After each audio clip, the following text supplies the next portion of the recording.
Përshëndetje të dashur shikues, ja tek ritakohemi sërish në emisionin ton të përjavshëm, Redaksia, dhe kësaj radhe në fakt e kam unë që ta moderoj këtë emision. Sot duke qenë se jemi dita e 8 marsit, dita e të drejtave të grave, ne sigurisht do të flasim pikërisht për këtë, por duke qenë se lam pas edhe 7 marsin, ditën e mësuesit, një nga festat le të themi më të mëdhaja përsa i përket edhe shkollës shqipe apo edukimit arsimimit tek shqiptarët, kështu që pikërisht për këtë temë do të flasim, duke qenë se dita e mësuesit në fakt festohet për shkak se kontributi i mësuesit është i padiskutueshëm sigurisht dhe është një nga profesionet më fisnike. Ne këtë temë do ta flasim së bashku me kolegët, sepse si gjithmonë e dim që në emisionin Redaksia ne jemi të rrethuar, le të themi, jam e rrethuar gjithmonë me kolegët e mi dhe do ta flasim së bashku me Gjemazia Rizvanin, kolegen time, e cila ka punuar disa vite edhe në arsim, është një ish mësuese, le ta themi. Gjithashtu mësues, gjithë tjetër mësues. Gjithë mësues, bash ashtu. Gjithashtu edhe me kolegun tim Emra Bilalli, i cili është gjithashtu edhe mësues, por kemi në studio që na kanë zbukuruar në fakt edhe studion, kemi dy nxënësit e Emrës, nxënës nga Kumanova që kanë ardhur pikërisht për emisionin Redaksia, e kemi këtu Lindon Aziri, i cili është nxënës i klasës së 7, gjithashtu edhe Selina Ibrahimi, gjithashtu nxënës e klasës së 7. Mirë se erdhët. Mirë se ju gjatë. Si ndjeni, a jeni mirë, si po ju duket këtu në studio, së bashku me mësuesin? Shumë bukur, ishte kënaqësia juaj që të më ftoni këtu dhe faleminderit për ftesën tuaj, jam e kënaqur. Faleminderit shumë edhe që erdhët. Emra, faleminderit shumë edhe që erdhem edhe ti, edhe që i solle sigurisht edhe nxënësin. Gjithmonë kënaqësion këtu jam, po kësaj radhe domethënë me klasën, me nxënësit edhe padyshim që është kënaqësi e dyfisht. Gjemi, gjithashtu edhe ti, faleminderit që pranove të vish në redaksin tonë. E kam detyrim. Faleminderit shumë mirë, po, në me thënë faktikisht ne lidhim dy festa, sot 8 marsin, u augurojmë grave të gjithave ata që duan të festojnë, se gjithmonë për ato që duan të festojnë, nuk kemi asgjë kundër, është mirë të kemi sa më shumë festa, po gjithsesi një urim shumë i veçantë për mua shkon për gjithë mësuesit, njerëzit arsimit, mësonjësit, pra, sidomos mësueset e para të fëmijëve, pra ato që ua kanë mësuar shkronja të fëmijëve, me një përkushtim të palodhur, uroj shumë shëndet, i falenderoj të gjitha, pavarësisht që mund të mos më i kenë mësuar mua shkronjat, po ja kanë mësuar një tjetri që ndoshta ka bërë diçka të mirë për fëmijën tim, për shembull, mësuesës fëmijës tim, që ja mëson po ashtu shkronjat. Kështu që i falenderoj shumë për këtë punën, mundin, për kushtimin që ka dhënë dhe sidomos durimin, sepse arsimi është një punë që kërkon shumë durim, edhe i falenderoj pafundësisht për durimin. Shumë e vërtet, unë prandaj dhe thash kontributi i mësuesit është i padiskutueshëm dhe sigurisht edhe unë me këtë rast i uroj të gjithë mësuesit ditën e 7 marsit, gjithashtu edhe të gjitha grave ditën e 8 marsit, me shpresë që ndonjë ditë do t'i kemi të gjitha të drejtat për të cilat kemi luftuar dhe po luftojmë edhe ditët e sotme. Ne sigurisht do të vazhdojmë diskutimin, por tani do të shkëputemi për një hapësirë të shkurtër publicitare, më pas do të rikthehemi për të diskutuar për 7 marsin dhe gjithashtu edhe 8 marsin. Qëndroni me ne. Jemi rikthyer sërish në studio, ku do të vazhdojmë diskutimin për sa i përket festës së 7 marsit një herë fillimisht, ku do të flasim për mënyrën se si e kanë përjetuar edhe nxënësit si e përjetojnë 7 marsin, por gjithashtu edhe dy mësuesit, le të themi një ish mësuese dhe mësuesin e tanishëm që i kam kolegët e mi këtu në studio, ku do të tregojmë pak për eksperiencat e tyre, si e ndjejnë, le të themi, edhe 7 marsin. Unë dua t'ju pyes Gjemi dhe Emra, t'ju pyes një herë si keni përjetuar ju 7 marsin si nxënës, jo si mësues pastaj do të flasim, por si nxënës, a ka ndonjë kujtim të veçantë, mbase ndonjë dhuratë e veçantë që ja keni dhënë mësuesit që sot e mbani mend dhe mbase edhe me mësuesit që i keni pas ende i keni raportet? Maestro, Gjemi. Në fakt, po, kur kemi qenë ne të vegjël, si sot, për shembull, djali erdhi me një fletë të cilën e kishte zbukuruar dhe kishte bërë gëzuar 8 marsin, gjyrosje, kështu, me që është në klasë të parë ende nuk i njeh shumë i shkronjat, si ka përvecuar. Të njëjta gjëra i kemi bërë dhe ne, dhe më gëzon ky fakt, sepse simbolika e festave duhet të shihet në thelb, rëndësia e asaj feste, jo mënyra se si ne zgjedhim për ta shënjuar atë ditë, jo me gjëra materiale të shtrenjta. Pra gjithmonë kanë qenë këto zbukurimet që neve na kanë mësuar të jemi të kujdesshëm, na kanë mësuar pakës të reflektojmë, të dimë rëndësinë asaj feste, pse e bëjmë, si e bëjmë. Në fakt, nëse ne tashmë fokus kemi 7 dhe 8 marsin, por në ndërkohë të theksojmë se brenda krejt vitit 365 ditët janë secila një ditë botërore e veçantë për një diçka. Dita botërore cila mund tjetë sot për shembull ne festojmë 8 marsin, është po ashtu një ditë botërore. Do të thënë secila ditë neve na bën të mendojmë për një diçka, për një çështje, qoftë për të drejtat për barazi gjinore, qoftë për dita botërore e veshkave për shembull, dita botërore e radios e kështu me radhë. Do të thënë secila ditë kushtohet një diçkaje të veçantë për të cilët ne duhet të mendojmë dhe të reflektojmë. Ashtu edhe 7 marsin, do të thënë duhet të dihet rëndësia e ditës, sepse prej aty, edhe pse kanë dalë shumë dokumenta që dokumentojnë se shumë herët ka nis shkollimi shqip, do të thënë prej kohën e Lek Matrangës, por megjithatë ne si shkollë të parë shqipe e njohim se është hap me këtë datë, pra, edhe e festojmë.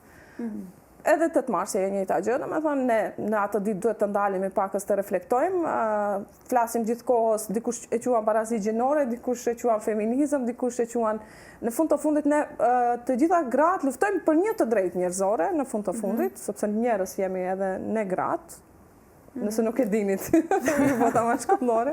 Kështu që luftojmë jo më shumë, hiç më pak se sa për të drejtat siç i kanë dhe burrat. Pikërisht në fakt edhe unë ashtu e shoh 8 marsin si një fest për të luftuar apo për të kërkuar të drejtat e grave. Emra, për ty si ka qenë 7 marsi si fëmijë, dita e mësuesit? Mia me që e fillove me 7 marsin edhe pse sot, domethënë, është dita ndërkombëtare e 8 marsit, dita e gruas, unë do të filloj një urim për të gjitha nënat, kudo që janë në botë, për të gjitha gratë, për të gjitha femrat, që uroj këtë ditë, uroj që padyshim që shëndeti është një nga gjërat më të rëndësishme në jetën e njeriu dhe uroj që femra shqiptare të jetë gjithmonë në atë pjedestalin e lartë duke ndjekur emancipimin, kulturën, arsimin dhe zhvillimin në jetën e saj. Dita e 7 marsit është një nga datat më të rëndësishme në historinë tonë të lavdishme, pra të kombit shqiptar, është dita e mësuesit, dita e arsimit shqip dhe uroj gjithashtu të gjithë veteranët e arsimit, mësuesit, arsimtarët, profesorët e shkollëve të mesme, profesorët universitar, uroj për këtë ditë kaq madhore, duke e vlerësuar pra kontributin e tyre në procesin edukativo arsimor dhe jo vetëm pra edhe në edukimin dhe kulturën e brezave të ri. Mbaj mend që nga shkolla fillore se me një pasion, me një dëshirë shumë të madhe, gjithmonë e kemi pritur ditën e 7 marsit, e veçmas kur ke pas një kujdestar i cili i ka kultivuar ndjenjat, pra i ka ngjeshur ndjenjat, të themi me atë dhe dashuri, e sidomos kur ka folur për këto data kaq të rëndësishme, sigurisht se i ka mbjellur këto që ne ti kemi përgjithmonë në arkivin tonë shpirtëror.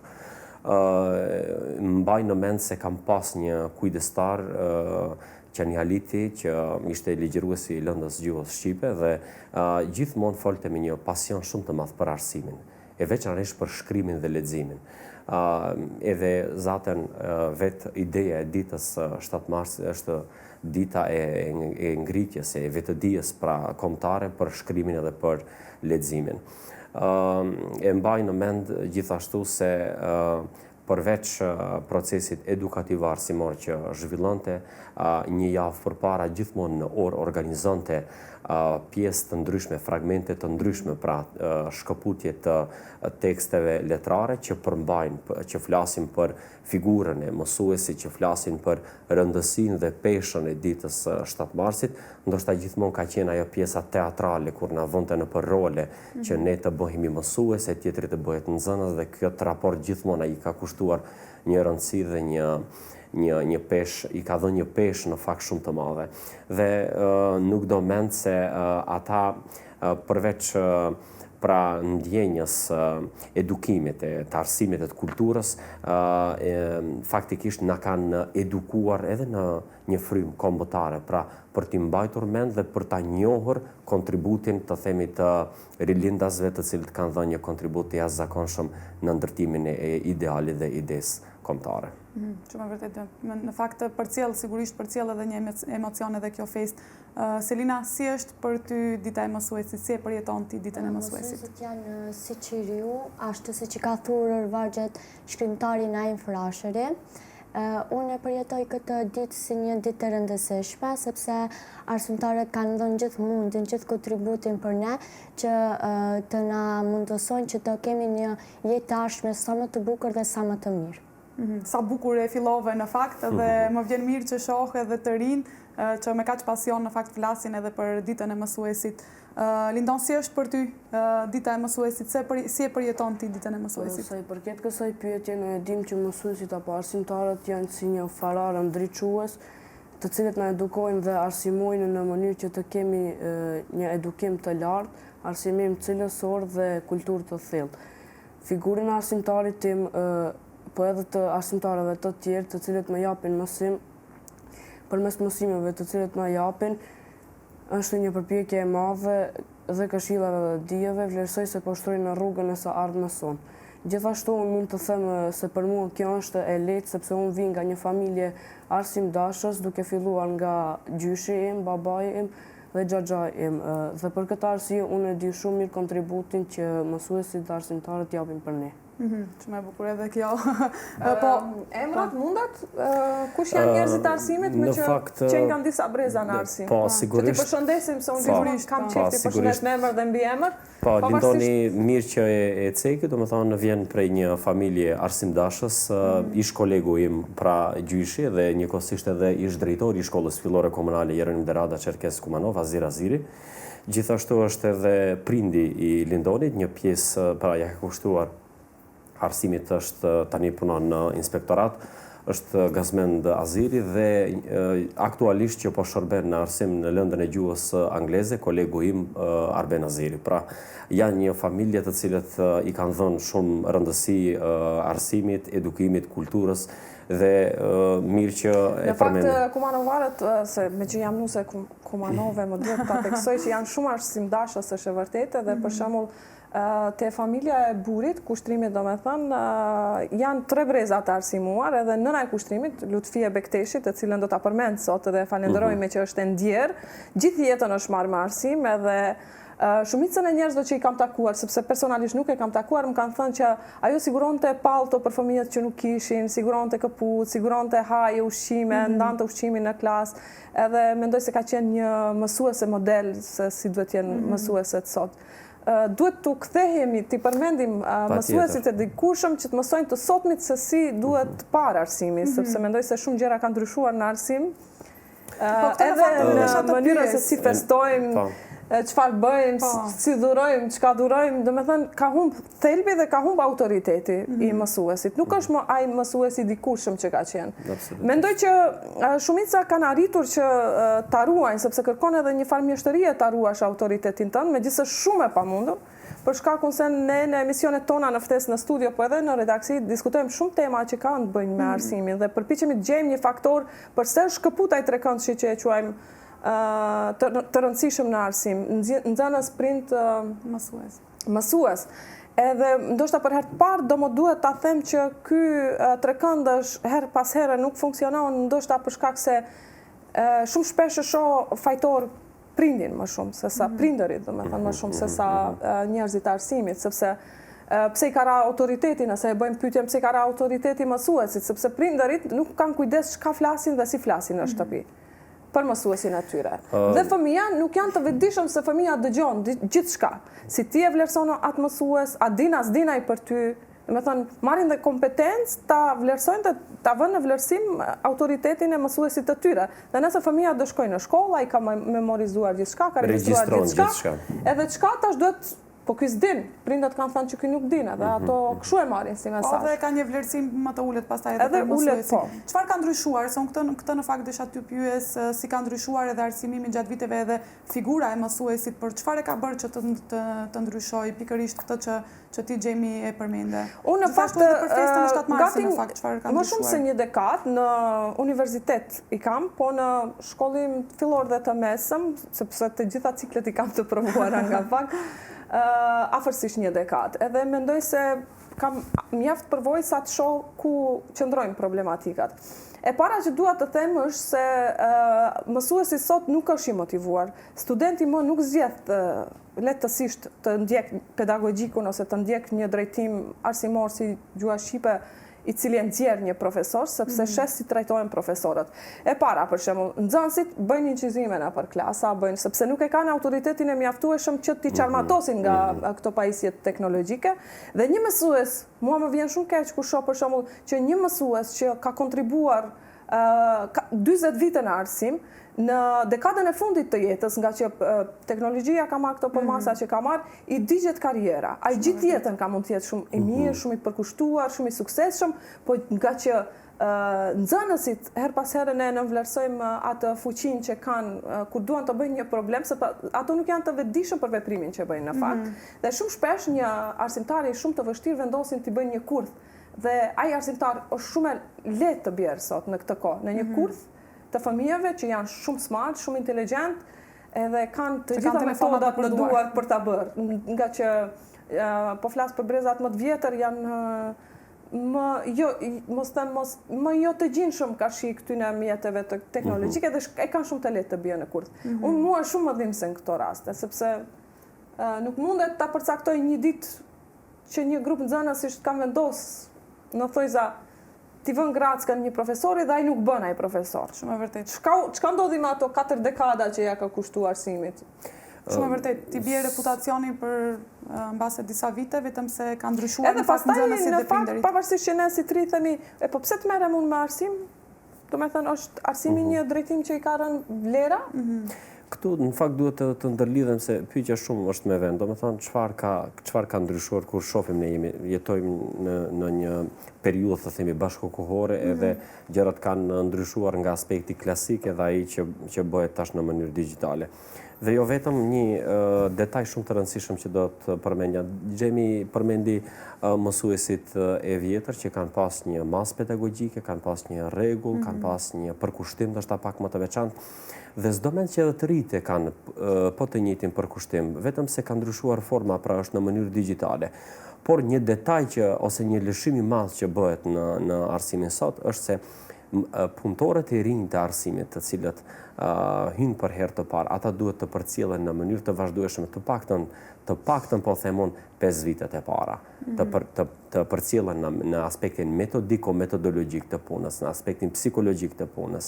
Pra, në vazhdimsi të jenë të përcjellur nga shërbimi pedagogjik në mënyrë që ata të jenë të suksesshëm dhe të mos jenë prej e këtyre që i përmendi paraprakisht, mos përsëritem shumë. Pse përmenda këtë detaj? Sepse jam shumë e fat që punoj në një shkollë në të cilën shërbimi pedagogjik i kushton një rëndësi shumë të madhe punëtorëve të arsimit, sidomos punëtorëve të rinj kur marrin detyrën dhe pedagogu, pra Nehat Rahmani, i cili në vazhdimsi i përcjell të themi punëtorët dhe u jep shpeshherë edhe këshilla. Gjithashtu kemi edhe zyret e tjera pra të cilat ushtrojnë një kujdes të veçantë në këtë aspekt, për mos përjashtuar këtu gjithashtu edhe zyrën e drejtorit që natyrisht ai luan rolin e menaxhimit dhe jo vetëm, pra një mirë organizim të themi të procesit edukativ arsimor. Një tjetër gjë që më jep mua që është lloj fatkeqësie për mua që s'kam arritur pra ta pres paraprakisht që përmenda veteranin e arsimit Azir Aziri, që gjithmonë ka qenë një punëtor i arsimit që i ka dhënë peshë rëndësi shumë të madhe dijes, kulturës, zhvillimit të një ore në procesin edukativ arsimor me të gjitha elementet cilat i përmban masa pedagogjike dhe edhe pse ai ka kaluar në pension, shpesh herë në bisedat tona të rëndomta, marrë metoda të cilët mundohem të implementoj në sistemin e ri bashkëkohor. Dhe kjo është që mendoj se duhet të përcjellet në vazhdimsi punëtori i ri në mënyrë që të mos kemi çalitje. Se tash, do me thënë, kjo tjetra të rinj të përgatitur kemi shumë që janë në arsim dhe që e bëjnë punën me shumë entuziazëm, si që bën edhe emra, që shihet do me thënë nga mënyra si duket, sepse nga mënyra si duket një arsimtar, është shumë e rëndësishme kodi i veshjes, sot jemi veshë, tamam sikur jemi në një... Do me thënë, duhet të duket model, sepse mësuesi është model. Për shembull, më vonë nuk do kesh më mundësi të takosh një profesor që do jetë modeli yt se si duket, po do jetë modeli yt se si mendon, si të gjitha gjërat tjera që janë. Po, edhe të rinjt të përkushtuar kemi shumë, edhe shqyqyr që i kemi se në sajt të tyre arsimi nuk ka rënë krejt, themi ka rënje për shkak të faktorëve tjerë, si që janë mungesa e librave. Një gjë me rëndësi që e ceku emra është e kontrollit. Kontrolli i mba gjërat në vijë. Gjithkohës duhet të ketë kontroll në arsim, të ketë inspektorat që e vëzhgon orën mësimore, është si duhet, çfarë ka mangësi arsimtari, çfarë duhet korrigjoj, të ketë edhe këshillat e brendshëm që e ndjekin, e përcjellin vazhdimisht, sidomos ajo që tha Emra në fillim të karrierës. 5 vitet e para një mësues nuk mund të thotë që jam mësues, sepse po ushtron zanatin e mësuesis, sepse mësuesi nuk e ka vetëm atë se çka do t'i mësoj, si do t'i mësoj, si do t'a gjej mënyrën, po e ka dhe një diçka shtesë që nuk e kanë mësimdhënësit më vonë, që është disiplina për ta mbajtur në klasë, dhe që sot disiplina për mua në shkolla është një gogol. Është shumë e vështirë ta mbash disiplinën. Nuk e di, këto janë gjëra që janë pak a shumë. Mendoj se një mësues para se gjithë është lind me atë prirjen për të qenë një mësues. Keni parë disa persona, për shembull, nëse futesh në një dhomë ku ka fëmijë, një person di më ndryshe të komunikojë me atë, ka të lindur. Me thënë, nuk e merret me fëmijët, i qas në rrjedh, dhe ka të tjerë që nuk i qas fare fëmijët në rreth. Edhe ato e kanë problem që të merren me arsim. Kurdo që të merren, do me thënë, nëse orbita e tyre herët nuk i ka detektuar në një dhomë fëmijët, shumë më vonë do ta ketë shumë problem. Ndryshime ka shumë në arsim, thash ndonjëherë fajtorin më të madh e shoh prindin. Dikur mësuesi ka pas shumë autoritet kur prindet kanë qenë më të pashkolluar. Autoritet numër 1 ka qenë mësuesi për fëmijën, edhe për prindin. Nuk ka pasur mundësi, për shembull, mësuesi të kaloj dhe prindi mos ndalet, mos ta respektoj, ta nderoj, të festoj me të ketë respektin maksimal. Dhe respekt është bart pastaj te fëmijët, edhe kështu figura e mësuesit ka qenë e mitizuar, sidomos te ne domethënë te ne shqiptarët, figura e mësuesit ka qenë emitizuar. Kemi gjithë ato vjesha për mësuesin, kemi gjithë ato tregime, kemi gjithë ato thënie, kemi gjithë ato mësues shembull të mirë që kanë ngelur, prej cilëve ne kemi mësuar më vonë se si duhet jetë një mësues model. Por çfarë ndodh me prindët tash, të cilët janë më të arsimuar? E para njëherë është kjo, do me thënë që nuk din t'ja ruajnë autoritetin mësuesit, dhe tjetra që her pas here përpiqen përmes kur them për prindërit, më duhet ta theksoj dhe këtë, e di që do më vrasin tash grupet e nënave që janë krijuar në për shkolla, por unë ato grupe i shoh shumë si celula të rrezikshme të shkollës, sepse në ato grupe çka s'ka. Domethënë në ato grupe mendoj se për momentin, tani e di që do më akuzojnë, por lidhen të holla që janë shumë i quajnë modeste, por nuk janë modeste nëse te kalon vlerën ligjore të dhuratës, që është jo më shumë se 17 euro ose 1.000 denar, ligjërisht. Do me thënë, vlera nuk duhet ta te kaloj këtë shumë. Ndërsa, nëse futeni në për grupe të nënave, aty kërkohet nga një person ka që të ofroj, do me thënë. Dhe mësuese ti blihet një dhurat që sipas tyre është simbolike, por nuk është as pak simbolike, sepse te kalon vlerën e 100 euroshit. Ofrohen voucher të firmave ku zakonisht gratë bëjnë shopping, edhe shkojnë aty, si zonja, vishën, e kështu me radhë. Ka nga ato mësuese që refuzojnë kategorikisht, bile një ditë më herët ose 2 ditë më herët, insistojnë që nuk duhet tu dërgohet më shumë se sa një lule, ose se sa një letër, ose dhurata që realisht vërtet janë modeste dhe nuk e humbin thelbin e asaj që festohet, sepse fëmia thjesht në fund të fundit, sidomos kur është në klasë të parë, unë insistoj që dhurata të jetë individuale, nuk ka pse të jetë grupore, sepse dhuratën e gëzon më shumë atë person që e jep dhuratën se sa atë që e merr. Dhe fëmia im duhet ta kuptoj që Në semestrin e parë, ka pas një mësuese që ja ka mësuar të gjitha shkronjat dhe ne do përpiqemi të shkruajmë fjalë dhe ne përpiqemi, domethënë kemi arritur që të shkruajmë fjalë falë asaj mësueses dhe dua që një ditë të thot faleminderit për këto fjalë që mi ke mësuar. Se nesër të gjitha mendimet që do t'i krijoj, që do t'i shkruaj, që rrjedhatimisht do të më vinë nga që ti mi ke mësuar ti nxjerr, ti materializoj mendimet e mia, mi ke mësuar shkronjat dhe ti do jesh një person shumë i rëndësishëm në shtëpinë tonë, sepse çdo vit ne duhet të sjellim, obligohemi moralisht të sjellim lule dhe të mendojmë, ta mendojmë ekzistencën tënde. Nuk guxojmë ne të të harrojmë, do me thënë të sjellim si vjet një dhuratë 250 euro dhe të dolem hakut ma. Vetëm si vjet e ka mësu këtë mësuese. Figura e mësuesit duhet të jetë pjesë përbërëse në jetën e njëri, të ecet, të udhtojë gjithmonë. Edhe ka shumë rëndësi, për shembull, gjërat e cilët ua kemi mësuar, ua kemi kultivuar të themi ndjenjat, pavarësisht për çfarë mund të jetë ajo, fëmiu do të jetojë me ato dhuratë. Këtë e tham në mënyrë figurative, sigurisht. Sepse ka shumë rëndësi kur ata ulen në tryezën e ushqimit për të ngrënë dhe mbajnë mend diçka nga ajo që ai e ka edukuar. Kur përshëndeten me njerëzit le të mbajnë mend se si duhet përshëndetur ata. Kjo është një nga dhuratat më të rëndësishme për shembull. Ose në raport me të tjerët kur ne i kemi mësuar diçka, edhe kur i kujtohet në moment atij mësuesi që e ka mësuar, ajo është dhurata shumë e madhe. E kundërta e asaj për ne që Xhemi i bëri një ndërlidhje shumë të mirë, pra dhuratat janë gjëra shumë simbolike, ato mund të jenë dhe mund të mos jenë, mund t'i pranojmë dhe jo. Për shembull, e di që profesorët meshkuj më pak marrin dhuratën. E vërtet, po, e vërtet është. Arsimtarët meshkuj. Nuk Për e di. shembull, nuk kushton një voucher i një firme shkopish. Po, megjithatë ne nuk është se i kemi kushtuar shumë rëndësi.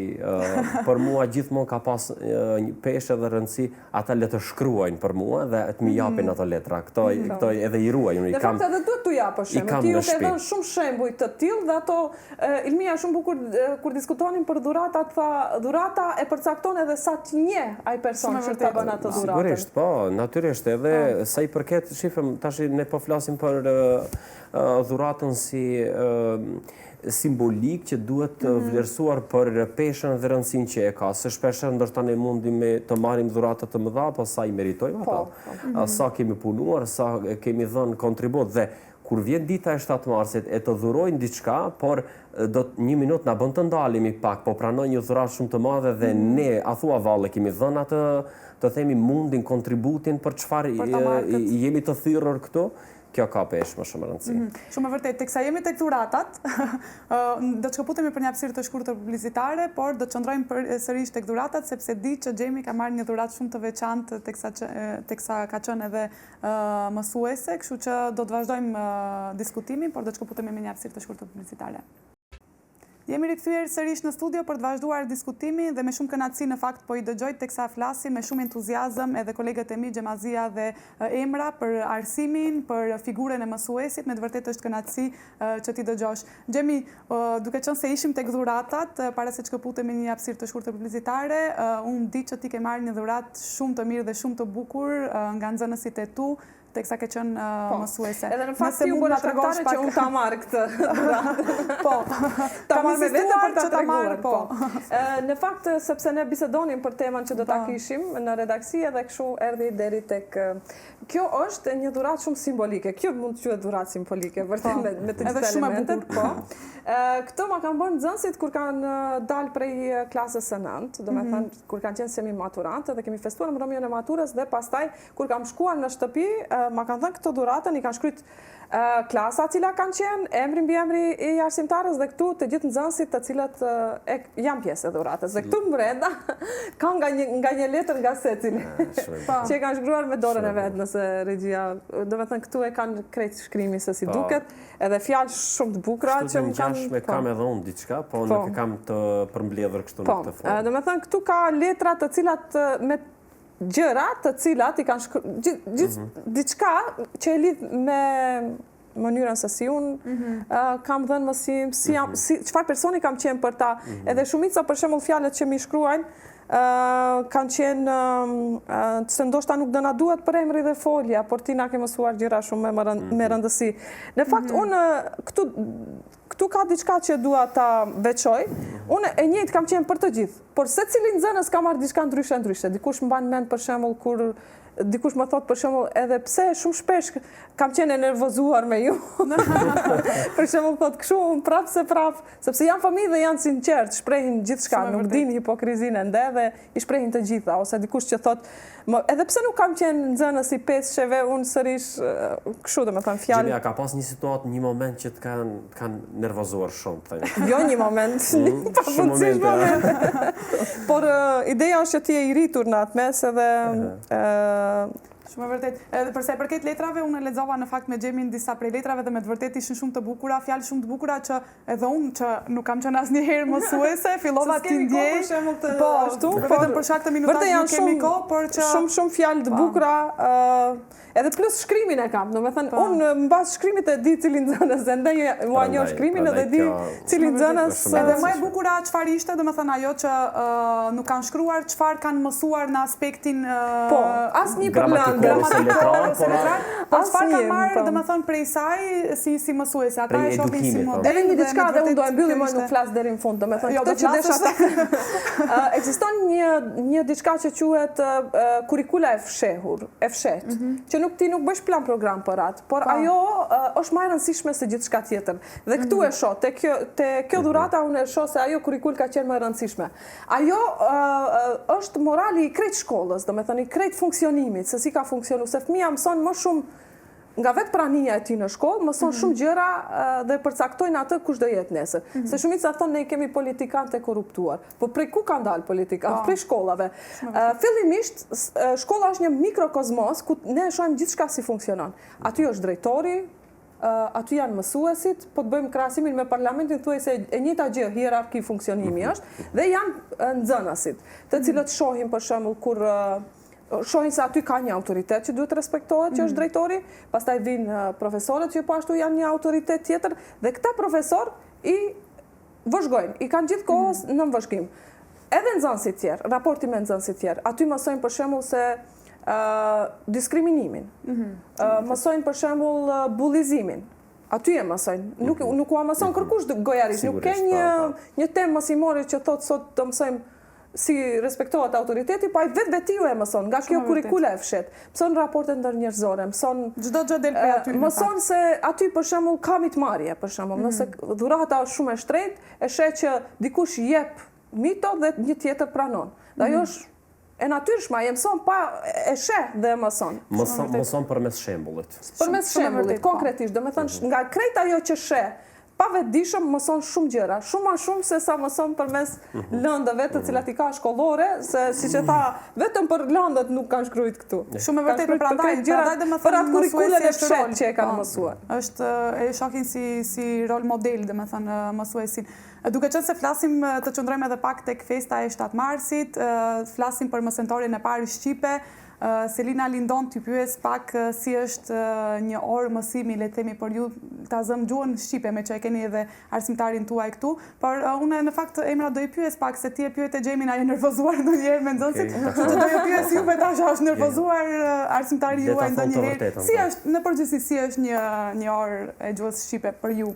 Si e përjetoni me arsimtarin tuaj? Për mua një orë gjuhë shqipe është shumë e bukur dhe e rëndësishme, por të disa mund të jetë vështirë për shkak të drejtshkrimit, për shkak të gramatikës, por për mua është një ditë shumë e bukur dhe që arsimtari na ka motivuar që të shkruajmë poezi, të kultivojnë ndjenjat dhe të shkruajmë tregime, ese autoriale dhe na ka motivuar që të shprehemi lirshëm dhe të lexojmë sa më lirshëm.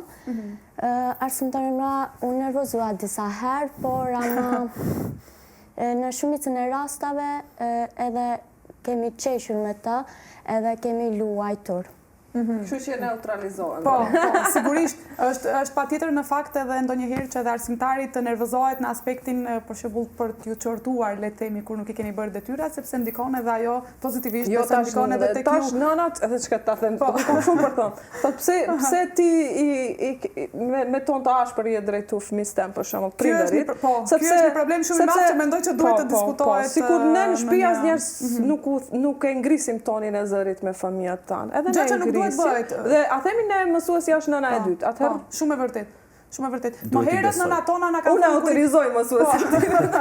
Ne nëna tona kur kam qenë unë në shkollë, kur kam thënë që më ka bërtit mësuesi ose më ka çortuar, ma kanë thënë mirë ta ka bërë se ke bërë diçka për të çortuar. Kështu që edhe kjo i ka dhënë autoritetin e mësuesit. Kjo ka ndryshuar pak edhe tek pjesa e prindërve, atë që përmendëm më herët.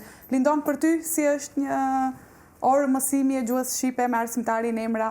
Me arsimtarin emra Bilali, një orë e gjuhës shqipe është shumë e lehtë edhe por ndonjëherë mund të jetë edhe e vështirë, pse arsimtari emra ka edhe shpjegimet e mira për mësimet. Ndonjëherë arsimtari emra bëhet nervoz me nxënësit e klasës sonë, sepse Bëni probleme. Po, për çfarë nervozohet më shumë? Të marrim disa detaje tash për emrin. Kur bëjmë më shumë ndonjëherë, kur ka ankesa nga tjerët arsimtar. Sigurisht. Ajo është për të mirëntuar. Është një përgjegjësi tjetër shumë e madhe. Unë kam qenë gjithmonë nxënësve problematik të klasëve të nëntë, kujdestare. Edhe ato që janë në arsime din çfarë do të thotë ti kujdestare klasëve të nëntë, apo kam kaluar shumë mirë. Një përgjegjësi e klasëve të nëntë. Një përgjegjësi. Megjithatë këto janë një klasë shumë e mirë, do gjithmonë kur hyje kur dal, këto janë në mënyrë të rregullt. Kështu që po ndonjëherë din të dalin edhe prej asaj që nuk e bajnë premtimin. Edhe shpesh është normale. E bëjnë me vendi, po ndonjëherë edhe eskalon situata, kështu që po rikthehemi, pastaj janë din të manipulojnë, domethënë, din të kërkojnë falje, din të Besoj që edhe ti din ta menaxhosh edhe prandaj, kështu që me siguri. Po, edhe kjo ka të bëjë. Të kthehemi pak tek 8 marsi, në fakt dita botërore e drejtave të gruas, për shkak se folëm sigurisht për 7 marsin, por të flasim pak edhe për 8 marsin. Si e shihni ju ditën e 8 marsit? A është ditë që duhet të festohet, apo ditë që duhet të protestohet, të paktën për shoqërinë tonë? Si e shihni rolin e gruas në shoqërinë tonë? Do flasësh emra tash me që tema? Okej. Si e shoh, domethënë se na intereson pikpamja një buri. Nuk ka, mendoj, ditë kushtuar një ditë gruaze, ose unë mendoj që është vetë jeta, padyshim, por nuk e di pse ndoshta ndonjëherë po ndodh me paramendim ose pa paramendim dhe ne nuk i dim idetë dhe mendimet e njerëzve se si vinë dhe i shprehen. Por gjithmonë gruaja dhe nënat, femra në përgjithësi, padyshim se e ka një pjedestal, një vend shumë të rëndësishëm në mesin e shoqërisë dhe jo vetëm, të themi e para, që të shëroheni nga ajo. Por te kemi çaluar pak sikur mendimi im është te çështja e edukimit, kulturës dhe arsimit cilësor. Për një femër që ka një rol shumë specifik në mesin e shoqërisë, për dallim nga burri, një rol shumë universal që ndoshta ndonjëherë edhe pse e ka fuqinë gruaja për të bënë një gjë, por është sikur terreni nuk është shumë i lirshëm të themi për ta shprehur, qoftë mendimin, qoftë idejen, qoftë veprimtarinë që e zhvillon ajo në jetën e saj. Tashi të jesh grua, atë ju e dini më së miri, po nga këndvështrimi i një burri, domethënë të jesh një grua e cila plotson vlerat, pra të themi arsimore, kulturore, edukative, shkencore, për të qenë pjesë e shoqërisë, me punë, me angazhime, me të gjitha këto, atëherë një grua të mirë e bën që kur ajo plotson, të themi, këtë mozaik të madh dhe është e dobishme në radh parë për vetveten, për familjen e saj, për shoqërinë dhe natyrisht po edhe për kombin. Unë duhet të them një frazë që thuhet në Tetov, po besoj gjithkund tjetër thuhet. Për shembull Tetov thonë vajni një herë me një grua. Fonë të vjen një njeri me një grua. Domethënë që gruaja ende nuk konsiderohet njeri dhe unë për këtë luftoj më shumë, domethënë të konsiderohet njeri që ka nevojat e veta, që ka mendimet e veta, që ka kërkesat e veta. Shumë shpesh bota mashkullore nuk e kupton që është njeri me të gjitha elementet që ty të bën njeri, me të gjithë dëshirat që ty, mendimet, kërkesat, nevojat që ty të bën njeri, edhe ajo gruaja që ti se qua njeri është njeri. dhe është si ti, kur gjë më ndryshe, pavarësisht që Zoti natyra na i ka dhënë disa role që ne i bëjmë daras, por tërësia është ajo, jemi njerëz. Edhe pse burrat gjithmonë kanë qenë të diskriminuar në këtë aspekt, për shembull, ja ta marrim nga dasmet, kur organizohen, gratë kanë vendin më të mirë, burrat i lënë në garazh. Jo, s'është e vërtetë, për shembull mund t'i marrim këto rastet e dasmave, nëse ka një tavolinë, për shembull vetëm një tavolinë, gjithmonë burrave ju ushtrohet më herët anë, pastaj janë gratë, për shembull kur i blehen grave duhet shikuar mirë, t'ja mbështjellni mirë, por grave duhet t'ja blejmë gjithmonë dhuratat më të mira, burrave s'ka rëndësi, vendas janë në një kese aty, s'ka rëndësi, pra e shihni se sa janë të diskriminuar burrat në këtë aspekt. Por a është e mjaftueshme një dhuratë për ta vlerësuar gruan? Një lule? Asnjëherë ne nuk them që dhurata e bën atë. Kështu që nuk jeni të diskriminuar. Dhurata më e mirë në jetën e një burri është vetë ajo grua, lulja më e bukur.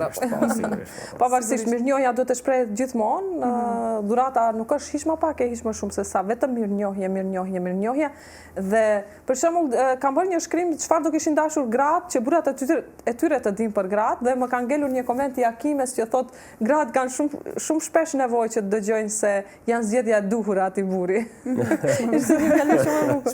E përshëndes nga këtu.